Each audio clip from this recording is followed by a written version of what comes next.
प्रिय विद्यार्थियों, जैसा कि 11वीं कक्षा का टॉपिक है, हालांकि 9th में भी है, 10th में भी है, 11th में आपका टॉपिक है ये, जिसका नाम है कलर ऑफ द वर्ब। यानी कि टेंस की जानकारी के साथ साथ में टेंस की जानकारी होना ज़रूरी है, और उसके साथ में हमें इस टेंस में कौन कौन से, देखिए एक तो हमें किसके बारे में जानकारी, मुख्य बात समझ लीजिए, टेंस के बारे में जानकारी होना जरूरी है। टेंस के बारे में जानकारी। अब इस जानकारी कैसे प्राप्त होगी? एक तो इनकी पहचान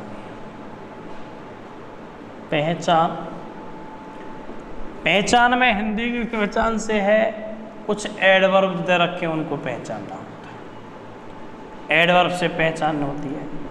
एक हमें इनकी क्या दिमाग में रखनी है, हेल्पिंग वर्ब क्या है,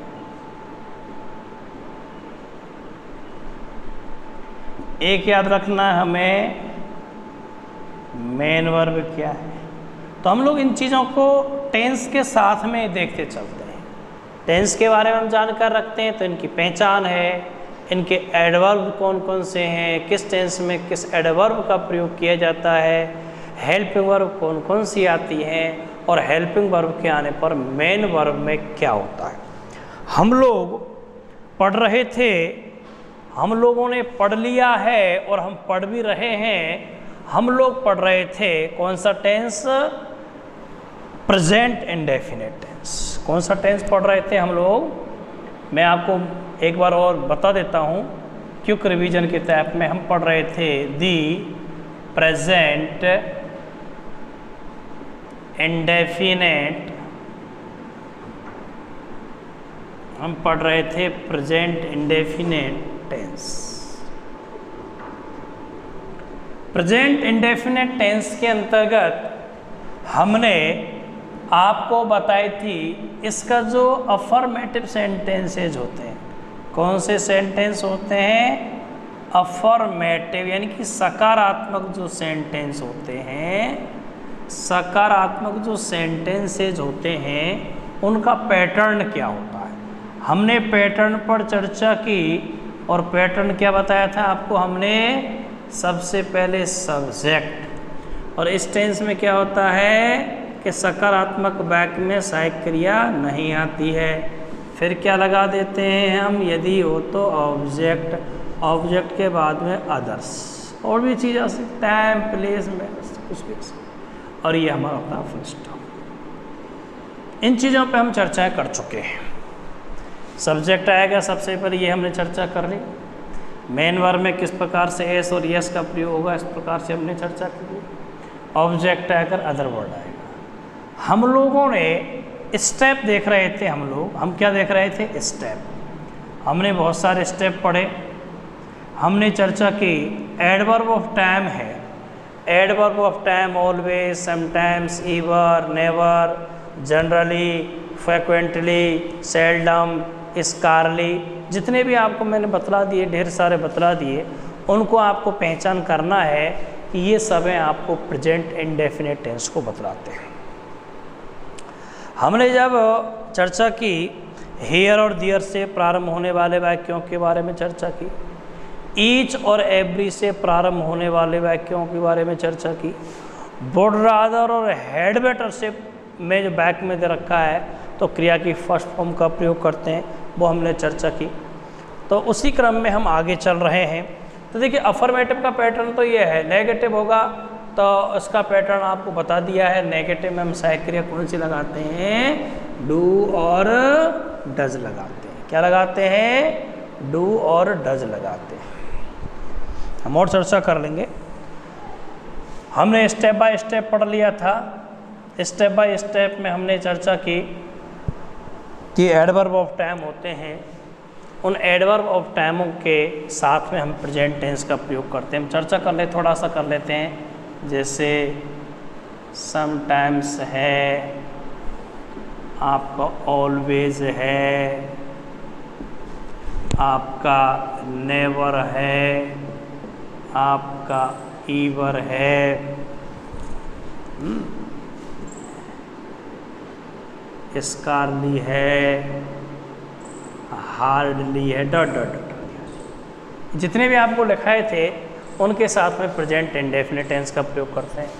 एक हमने चर्चा की थी कि ईच और एवरी के साथ में कुछ भी आ सकता है। एक हमने चर्चा की संडेज, ऑन संडेज,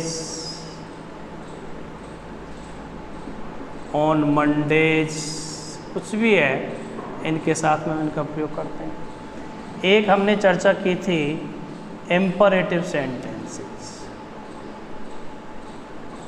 जो इम्परेटिव सेंटेंस होते हैं वो क्रिया की फर्स्ट फॉर्म से प्लीज या काइंडली से प्रारंभ करते हैं। एक हमने चर्चा की थी मॉडल वर्ब, मॉडल के साथ क्रिया की फर्स्ट फॉर्म का प्रयोग करते हैं। एक हमने चर्चा की थी हियर और देयर से प्रारंभ होने वाले एक्सक्लेमेटरी सेंटेंसेज में हम इनका प्रयोग करते हैं। देखिएगा, हम क्यों रिवीजन कर लेते हैं फटाफट कि एक तो sometimes, always, never, ever, scarcely, hardly, frequently, ये जितने भी एडवर्ब होते हैं, ये जो क्रिया विशेषण हैं, इनके साथ में प्रेजेंट इंडेफिनिट टेंस का प्रयोग किया जाता है।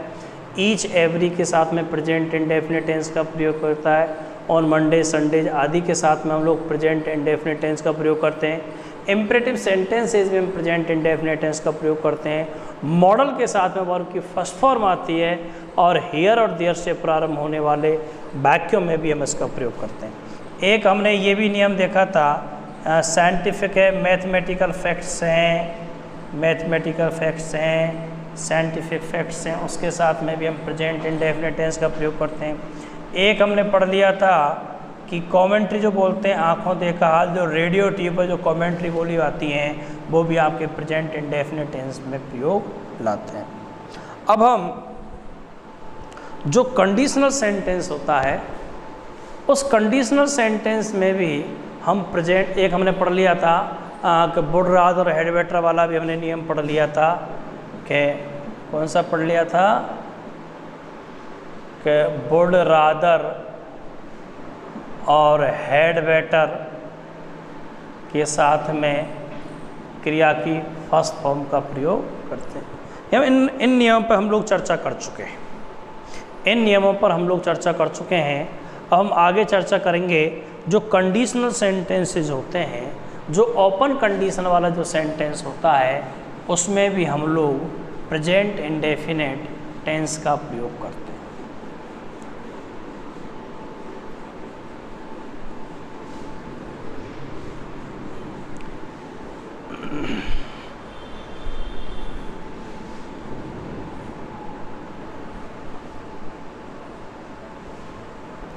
आप लोग देख लीजिएगा, अगला स्टेप डाल लीजिएगा जो भी है कि जो ओपन कंडीशन है, कौन सी कंडीशन है,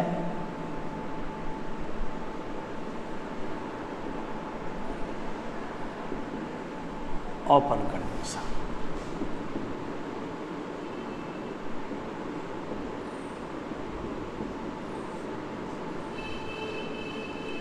ये जो ओपन कंडीशन है, ओपन कंडीशन एक खुली शर्त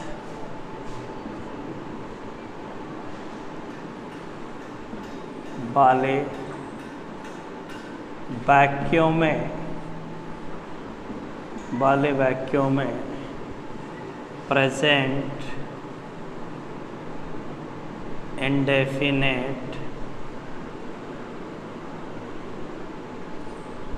प्रेजेंट इंडेफिनिट टेंस का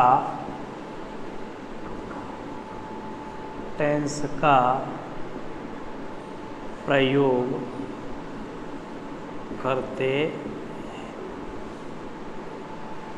ओपन कंडीशन वाले जो वाक्य हैं, इसमें भी हम किसका प्रयोग करते हैं, प्रेजेंट इंडेफिनिट टेंस का प्रयोग करते हैं। जैसे मैं आपको उदाहरण दूं, आप लोग समझ जाओगे कि if you work hard you will pass।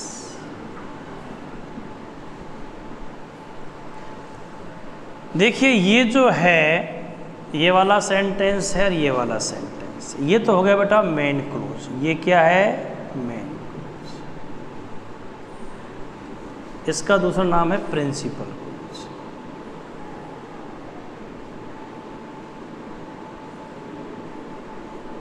इसका और भी नाम है, इसको मेन क्लोज भी कहते हैं, प्रिंसिपल क्लोज भी कहते हैं, इसको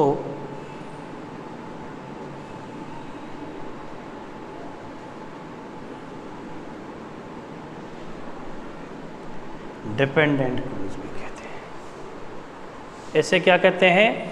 इसको मेन क्लोज भी कहते हैं, इसको प्रिंसिपल क्लोज भी कहते हैं, इसको डिपेंडेंट क्लोज भी कहते हैं। जबकि ये क्या होती है, ये से कहते हैं हम सबऑर्डिनेट क्लोज।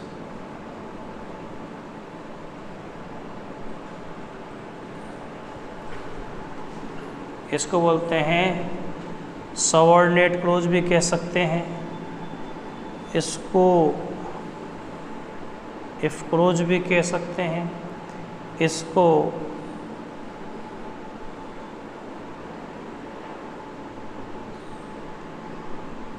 इंडिपेंडेंट क्लोज भी कहते हैं। हम चर्चा करेंगे हालांकि आगे, हम अलग से पढ़ेंगे कंडीशनल सेंटेंस, उसमें हम उनको और डिटेल आपको बताएंगे। ये आप लोग प्रारंभ में समझने के लिए बताया गया है कि ओपन कंडीशन यानी खुली शर्त वाले वाक्यों में प्रेजेंट इंडेफिनिट टेंस का प्रयोग किया जाता है। अब करते किस जगह हैं? उसको हम करते हैं इफ क्लोज में, सबऑर्डिनेट क्लोज में या इंडिपेंडेंट क्लोज में। किस में करेंगे उसका प्रयोग? या तो सबऑर्डिनेट क्लोज में करेंगे, हाँ उसी का दूसरा नाम है इफ क्लोज भी कहते हैं और इंडिपेंडेंट क्लोज भी कहते हैं।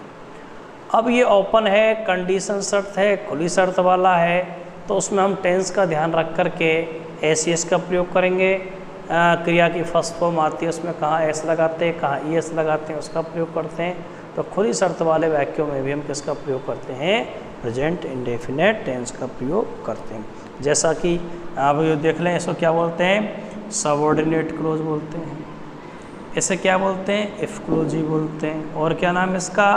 इंडिपेंडेंट क्लोज भी इसका नाम है। इसका नाम क्या है? इसको मेन क्लोज ही बोलते हैं, इसको प्रिंसिपल क्लोज ही बोलते हैं और इसको डिपेंडेंट क्लोज भी बोलते हैं।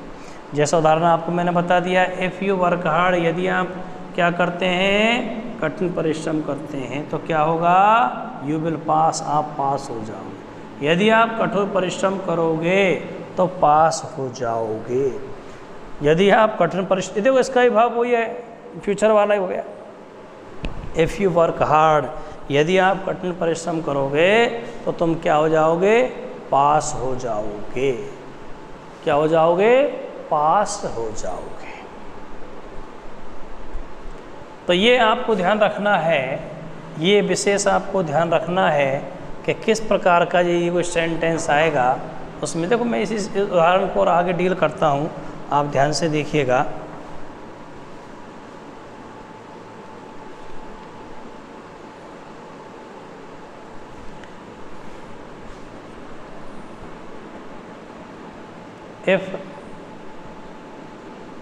if she work hard, if she work hard, she will pass in the exam। अब यहाँ पर देखो करता क्या है? सी है। करता क्या है? सी है। तो सी की वजह से क्रिया कौन सी फॉर्म में आएगी? फर्स्ट फॉर्म में आएगी। जब फर्स्ट फॉर्म वही नियम आएगा तो हम क्या लगा देंगे? एस लगाएंगे। क्या लगाएंगे? एस लगाएंगे। तो सेंटेंस क्या हो जाएगा? If she works hard, if she works hard और शेष आपका यदि कर्ता बहुवचन का हुआ, इफ यू वर्क हार्ड, तो फर्स्ट फॉर्म हो, इफ यू वर्क हार्ड से सेंटेंस आपका। तो कहने का तात्पर्य है आप लोग कंडीशनल सेंटेंस देखेंगे और उसके कर्ता के अनुसार ही मेन वर्ब में एस और ई एस का प्रयोग करेंगे। इसको मैं और आगे आपको लिख देता हूँ, उन नियमों के अनुसार आप लोग इसको डील करेंगे और देखेंगे। ज़रूरी नहीं है कि इस कंडीशनल सेंटेंस में केवल इफ़ भी है, और भी आपके ऐसे शब्द आ सकते हैं, उनसे कंडीशनल सेंटेंस की पहचान होती है।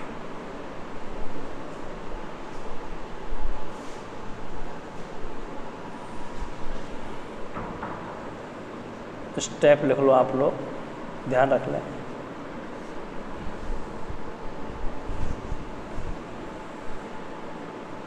जब मेन वर्ब फ्यूचर में हो तो, जब मेन वर्ब फ्यूचर में हो तो कंडीशनल सेंटेंस में हो तो कंडीशनल सेंटेंस में if till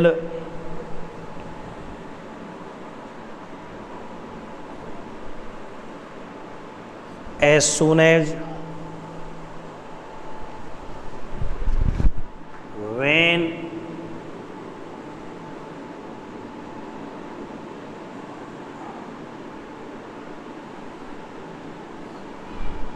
when, unless, before,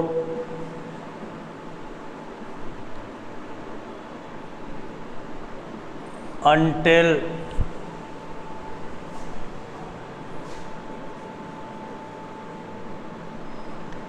even if,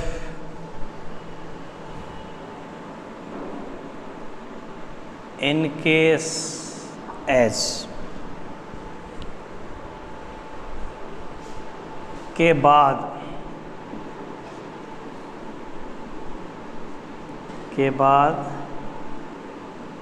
present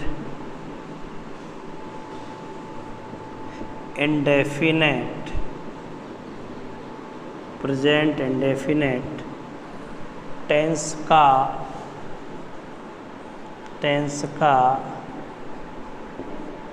प्रयोग करते,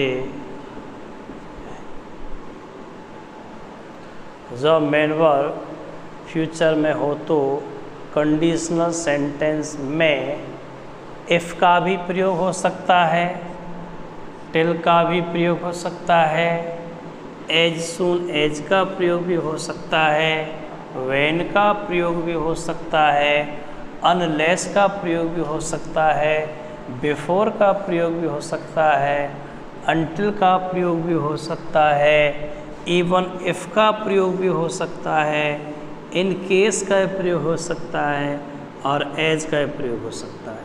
इनके बाद प्रेजेंट इंडेफिनेट टेंस का प्रयोग करते हैं। अब आप एक सारणी बना लेंगे तो याद रहेगा। ऐसे इफ़ है, एज सून एज है, व्हेन है, अनलेस है, बिफोर है, अनटिल है, टिल है, इवन इफ है, इन केस है,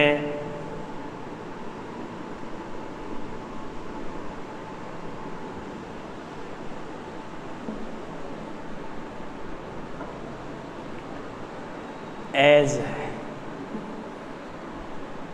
के बाद क्या आएगा? प्रेजेंट इंडेफिनेट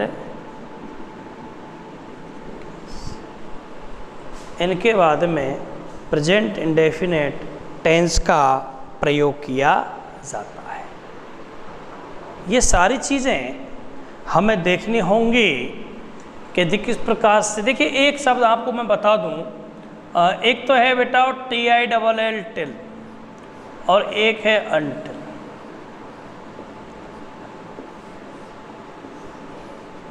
देखिए इसमें सिंगल ही आता है, इसमें डबल आता है।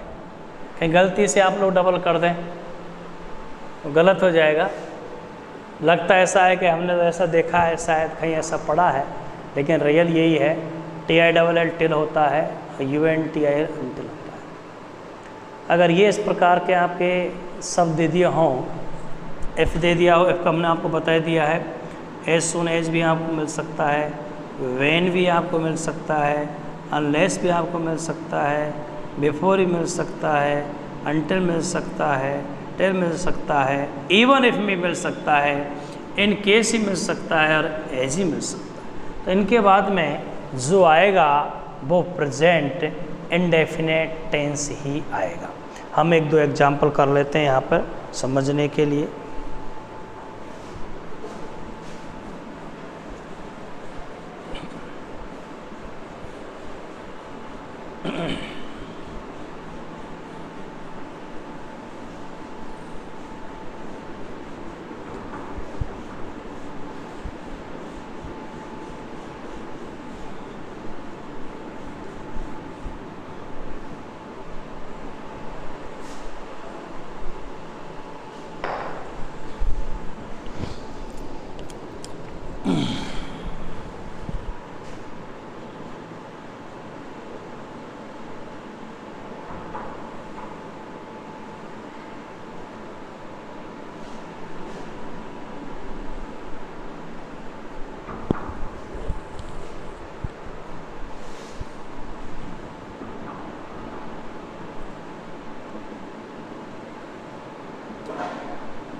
I shall start my work as he comes.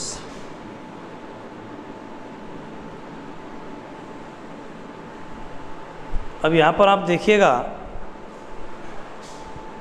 किस जो शब्द दे रखे हैं उनके बाद में किस प्रकार से प्रेजेंट टेंस का प्रयोग दिया गया है। देखिए अनलेस का मतलब यदि आप लोग देखें तो इसका मतलब है, अब इसको ये भी कर सकते हो, कैसा भी लिख दो आप लोग।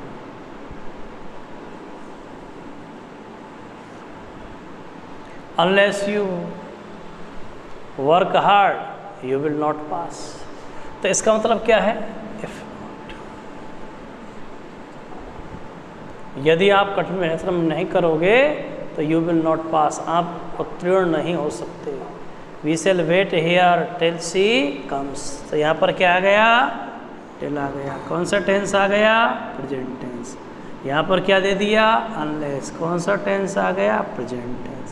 यहाँ पर क्या दे दिया, इवन कौन सा टेंस आ गया, प्रेजेंट टेंस। यहाँ पर क्या दे दिया, एज कौन सा टेंस आ गया, प्रेजेंट टेंस। कहने का तात्पर्य है जो कंडीशनल जो सेंटेंसेस होते हैं, कंडीशनल सेंटेंस के अंतर्गत हम लोग प्रेजेंट टेंस का प्रयोग करते हैं।